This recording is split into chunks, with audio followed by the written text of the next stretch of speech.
essa água cai, passa vergonha. Antes de começar a palavra, eu pedi para o Saulo cantar o refrão de louvor. E eu queria que vocês fechassem os olhos. E eu sempre peço para fechar os olhos, porque você não se distrai com quem está do lado e a sua atenção fica mais fixa. Amém? Feche os olhos, medite nesse refrão. Amém?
estudo, sabe? Eu orando, eu conversando com Deus.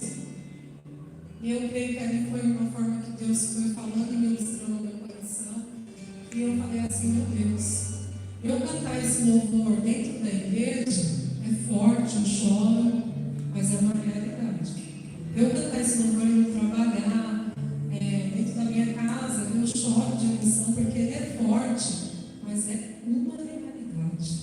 Agora, você cantar esse louvor no enterro, diante de uma perca, diante de uma dor, diante de um diagnóstico ruim, diante de um dia difícil, é outra realidade. E aí a gente entende quando a palavra fala que mais vale um dia no velório, no enterro, do que no dia de festa. Porque lá você começa a refletir sobre tudo. Coisas que são tão assim significativas para você, perde valor naquele lugar. E você entende que não tem nada a ver. Só que naquele lugar você começa a entender muita coisa. E é verdade, quando está tudo bem, a gente tem tantas prioridades bobas, sabe? Tão bobas, tão perda de tempo, que não tem nada a ver. E aí naquele lugar parece que vem tudo à tona, sabe? E aí Deus falou muito comigo que nas horas mais difíceis da nossa vida é que nós manifestamos a nossa fé. É que nós mostramos realmente quem nós somos. Porque eu posso entrar aqui triste, você está bem, mano? Estou bem. Posso estar passando na rua com o coração sangrando, mas você vai falar, você está bem? Eu estou bem. A gente esconde. Mas quando acontece uma fatalidade, uma coisa terrível, quando você se depara com uma situação terrível, você põe tudo para fora que está lá dentro, você não consegue esconder quem você é. Numa hora difícil, numa hora de diversidade, você não esconde o que está lá dentro. E é nessa hora que nós manifestamos a nossa fé em Deus. É nessa hora que nós conseguimos nós mesmos ver como está a nossa fé. Amém? E eu quero falar que fé, ela não tem nada a ver com sentimento. Não tem nada a ver com sentimento. Porque se tivesse um dia ruim, um dia de perda, um dia de dor, um dia triste, eu ia olhar assim para a situação e ia falar assim, Deus não me ama. Por que Ele deixou isso acontecer comigo? Por que Deus está fazendo isso comigo? Eu iria falar assim, se fosse movido por sentimentos. Um dia bom, um dia feliz, que está tudo dando certo, eu ia falar, nossa, eu amo a Deus mais que tudo, Ele é minha alegria, Ele é minha paixão, a minha fé está firmada nele, e tudo certo. Só que fé não tem nada a ver com sentimento, fé é uma convicção, é uma certeza que a gente carrega dentro do nosso coração, independente do que nós vemos, independente do que nós sentimos. Essa fé está ali ardendo dentro do nosso coração, amém? E fé, a palavra fé, no grego, ela significa acreditar. E fé, no latim, ela significa fidelidade. Então, se nós ajuntarmos os dois, sabe o que está falando? Seja fiel naquilo que você acredita. Então, às vezes o mundo fala que o mundo foi feito por uma explosão. Mas eu creio e eu sou fiel e acredito que o meu Deus Todo-Poderoso do nada fez tudo. Que com uma palavra Ele criou os céus e a terra, independente do que eu ouço ao meu redor, do que as pessoas dizem, eu sou fiel naquilo que eu acredito. Isso é ter fé. Amém?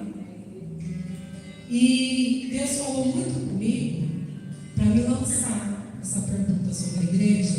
Que tipo de fé nós estamos manifestando diante do Senhor numa hora de adversidade? Amém? Pensa aí, fala com Deus, responde para o Senhor. Que tipo de fé você tem manifestado para o Senhor nos dias bons, nos dias ruins?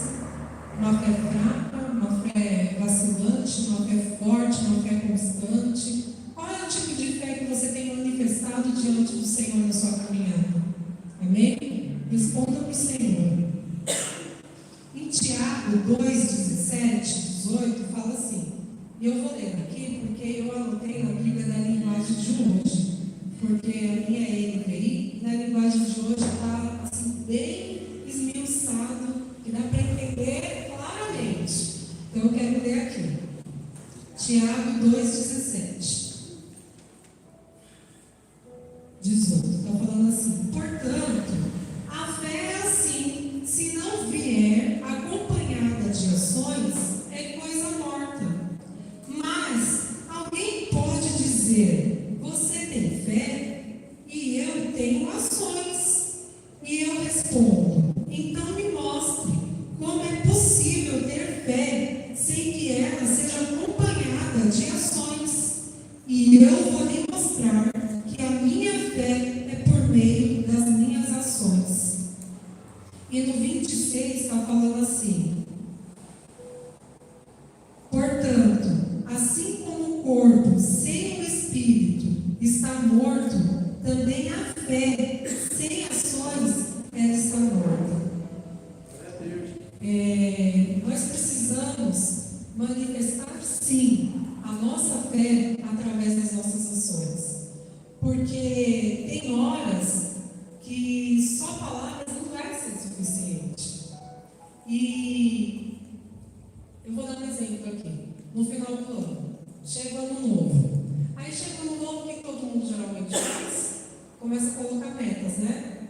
Ah, Senhor, esse ano que vai entrar, Senhor, eu vou te servir. Esse ano que vai entrar, eu vou me posicionar, eu vou fazer a tua obra. Olha, esse ano, Senhor, eu vou viver no meu chamado. E a gente começa a colocar metas, né, diante do Senhor. Geralmente, todo mundo faz isso no ano novo. E é bom porque até nos incentiva, né? E aí, passa janeiro, passa fevereiro, passa março, aí chegou outubro e nada aconteceu. E por que nada aconteceu? Porque você não teve uma ação. E aí o que acontece? O que o ser humano espera fazer, Rodrigo? É dar desculpas. E aí a gente começa a dar desculpas para nós mesmos. Primeiro lugar que a gente quer se convencer, lógico, né? Aí a gente começa a dar desculpa para a bispa, dar desculpa para o próximo, e aí a gente vai dando desculpas e dando desculpa para Deus. Aí a gente fala assim: ah, Senhor, não deu, porque assim eu não sabia ainda qual era o meu chamado. Ai, Senhor, não deu, porque ainda não estava pronto. Ah, Senhor, não deu, porque ainda preciso orar mais, porque acho que não dá tempo. E a gente começa a dar um monte de desculpa, né? Só que a gente pode dar desculpa para todo mundo, até para nós mesmos, porque a gente gosta às vezes de se enganar. Então a gente dá desculpa mesmo. Só que para Deus não cola. Para Deus não cola, porque Ele conhece o nosso interior. Então Ele não vê o que está aqui, Ele vê o que está aqui. Então vai além. E aí Deus vira para você e fala assim: o lead pregar o evangelho é para todos. Não precisa orar. Você ter zelo com a casa do Senhor, com as coisas do Senhor, é para todos que têm frequentado aqui, sendo curados e sendo libertos. É para todos. Não precisa pedir orientação para Deus para isso. Ajudar o próximo é para todos que entenderam que é o reino de Deus. Então, o Senhor não tem desculpas, entende? Então aí não vai colar.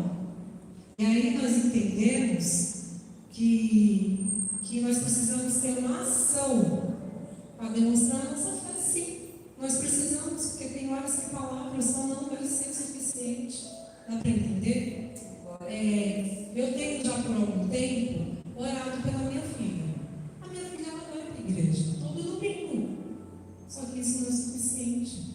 Não é porque ela vai para a igreja que ela está liberta. Você entende? Não é porque ela vai para a igreja que ela está curada, que ela está salva. Isso é muito sério. Você entende? Isso é muito sério. E eu tenho orado por isso. E aí no domingo eu estava ali sentada. E aí a Valmídia falou: vamos lá na frente interceder. Aí eu vim. E meu coração já estava gritando, porque eu falei assim: a Vitória tinha que vir aqui. Ela tinha que ouvir essa